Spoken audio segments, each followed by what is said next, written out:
Advocate A Jayasankar, A Padmakumar പ്രതീക്ഷിച്ചതുപോലെ SITക്ക് മുൻപിലേക്ക് എത്തപ്പെടുകയാണ്. ശേഷം ഒരു അറസ്റ്റിലേക്ക് തന്നെ പോകേണ്ടി വരുമെന്നാണ് മനസ്സിലാക്കുന്നത്. എന്താണ് അങ്ങ് മനസ്സിലാക്കുന്നത്? ഈ ശബരിമല സ്വർണ്ണക്കുള്ള വിഷയത്തിൽ കേവലം ഉദ്യോഗസ്ഥന്മാരോ ദേവസ്വം കമ്മീഷണറോ മാത്രം ബലിയാടുകളാക്കിക്കൊണ്ട് ഭരണ നേതൃത്വത്തിന് ഒരു കാരണവശാലും ഒഴിഞ്ഞു മാറാൻ പറ്റുമായിരുന്നു. ഇതിന്റെ ധാർമ്മികവും രാഷ്ട്രീയമായ ഉത്തരവാദിത്വം നേരത്തെ തന്നെ ദേവസ്വം ബോർഡ് പ്രസിഡന്റായിരുന്ന പത്മകുമാറിനും മറ്റ് അംഗങ്ങൾക്കും അവർക്ക് എല്ലാവിധത്തിലുള്ള സഹായ സഹകരണങ്ങൾ നൽകിക്കൊണ്ടിരുന്ന അന്നത്തെ ദേവസ്വം മന്ത്രി കടകംപള്ളി സുരേന്ദ്രൻ, അദ്ദേഹത്തിന്റെ മുതലാളിയായിരുന്ന, ഇപ്പോഴും മുതലാളിയായിരിക്കുന്ന നമുക്ക് ഏവർക്കും പ്രിയങ്കരനായ നമ്മുടെ മുഖ്യമന്ത്രിക്കും തീർച്ചയായിട്ടും ഉണ്ട്. കാരണം ഈ പറഞ്ഞ ആളുകളാണ് ഇതിനൊക്കെ മേൽനോട്ടം വഹിച്ചത്. അതിന്റെ ക്രിമിനൽ ലയബിലിറ്റി, നിയമപരമായ ഉത്തരവാദിത്വം എന്ന് മാത്രമുണ്ട് എന്ന കാര്യത്തിൽ മാത്രമേ സംശയം ഉണ്ടായിരുന്നു. ഇക്കാര്യത്തിൽ ഒരു സംഗതി നേരത്തെ തന്നെ വ്യക്തമാണ്. കാരണം കേവലം ഒരു ദേവസ്വം കമ്മീഷണർക്കോ അല്ലെങ്കിൽ അവിടുത്തെ ഉദ്യോഗസ്ഥന്മാർക്കോ ശബരിമല സ്പെഷ്യൽ കമ്മീഷണർക്കോ മാത്രം ചെയ്യാവുന്ന ഒരു തട്ടിപ്പല്ല അവിടെ നടന്നു.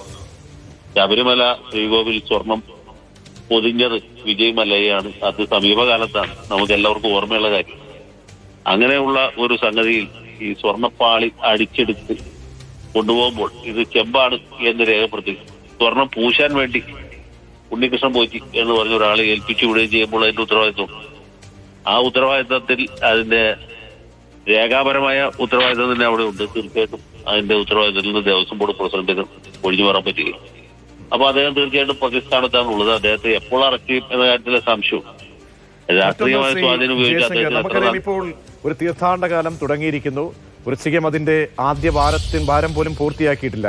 ആ സമയത്താണ് ഒരു കാലത്ത് പ്രബലരായിരുന്ന ആളുകളൊക്കെ തന്നെ ഇപ്പോൾ അറസ്റ്റിന്റെ പട്ടികയിലേക്ക് വരുന്നത്. അപ്പോൾ ഉണ്ടാകുന്ന ഒരു രാഷ്ട്രീയമായി, ഇപ്പോൾ തന്നെ ഈ തീർത്ഥാടനം തുടക്കത്തിലെ കുളമായി എന്നത് രാഷ്ട്രീയ ആയുധമായി പ്രതിപക്ഷ സംഘടനകൾ മുന്നോട്ട് കൊണ്ടുപോകുന്ന സമയത്താണ് ഒരു പ്രബലനായ ഒരു വ്യക്തി, CPM അദ്ദേഹത്തിന്റെ പ്രൊഫൈൽ അങ്ങേക്ക് അറിയാമല്ലോ, 40-45 വർഷക്കാലം ഈ പാർട്ടി പ്രവർത്തനത്തിന്റെ കാലത്ത് ജനപ്രതിനിധിയായിട്ടടക്കം ഇരുന്ന ആ പ്രൊഫൈൽ, അപ്പോൾ അത് പാർട്ടി എത്രത്തോളം പ്രതിസന്ധിയിലാക്കുന്നതാണ്? അത് തീർച്ചയായിട്ടും പാർട്ടിയെ മാത്രമല്ല ഇടതുപക്ഷ പ്രസ്ഥാനത്തെ മുഴുവൻ പൊതുവിൽ തന്നെ പ്രതിസ്ഥാനത്ത് കൊണ്ടിരുന്ന ഒരു കാര്യമാണ്. മാത്രമല്ല ഈ ഹിന്ദുത്വവാദികളും അതുപോലുള്ള ആളുകളും കാലാകാലങ്ങളായിട്ട് പറഞ്ഞുകൊണ്ടിരിക്കുന്ന ഒരു കാര്യമുണ്ട്. എന്താണ്, നിരീശ്വരവാദികളെ ക്ഷേത്രഭരണം ഏൽപ്പിച്ചാൽ അവരിത് കട്ടുമുടിക്കും, അവർക്ക് ദൈവവിശ്വാസം ഇല്ല, ഇവർ അവിടെ നിന്ന് എന്ത് മോഷ്ടിക്കാനും പഠിക്കുകയില്ല എന്നിവർ നിരന്തരം ആവർത്തിച്ചുകൊണ്ടിരിക്കുക. പക്ഷെ എന്റെ അറിവിലും അനുഭവത്തിലും ഈ ഹിന്ദുത്വവാദികളെക്കാളും കോൺഗ്രസുകാരെക്കാളൊക്കെ ദൈവഭയവും ദൈവവിശ്വാസമുള്ള ആളുകൾ കമ്മ്യൂണിസ്റ്റ് പ്രസ്ഥാനത്തിലാണ് ഉള്ളത്. അതുകൊണ്ട് ആ ഒരു കാരണത്താൽ അവർ മോഷണം നടത്തും എന്ന് ഞാൻ വിചാരിക്കുന്നില്ല. പക്ഷെ അടിസ്ഥാനപരമായിട്ട് ഇങ്ങനൊരു വിഷയം അവിടെ നിലവിലുണ്ട്. അങ്ങനെ ഒരു സാഹചര്യത്തിൽ മാത്രമല്ല, സംസ്ഥാനം തദ്ദേശ സ്വയംഭരണ സ്ഥാപനങ്ങളിലേക്കുള്ള തെരഞ്ഞെടുപ്പിലേക്ക് പോകുന്നു. അത് അധികം വൈകാതെ നിയമസഭാ തെരഞ്ഞെടുപ്പ് നടക്കാൻ പോകുന്നു. CPMന്റെ ശക്തനായ ഒരു നേതാവാണ് പത്മകുമാർ. അദ്ദേഹം ജില്ലാ സെക്രട്ടേറിയറ്റ് അംഗമാണ്. സംസ്ഥാന കമ്മിറ്റിയിലേക്ക് പരിഗണിക്കപ്പെടാത്തതിൽ വലിയ പരിഭവമായിട്ട് നടക്കുന്ന ആളാണ്.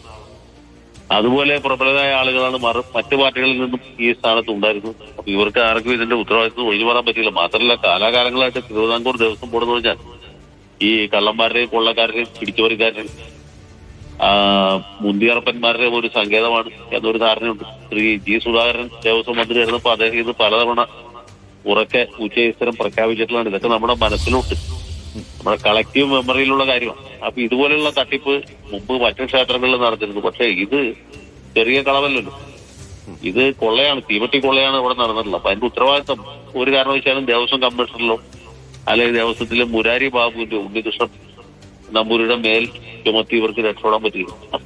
രാഷ്ട്രീയവും ധാർമ്മികമായ ഉത്തരവാദിത്വം ഉണ്ട്. അതിന് പുറമെ ഇപ്പൊ ക്രിമിനൽ ലയബിലിറ്റി കൂടി വരിക. ശരി, വളരെയധികം നന്ദി അഡ്വക്കേറ്റ് എ ജയശങ്കർ പ്രതികരിച്ചതിന്.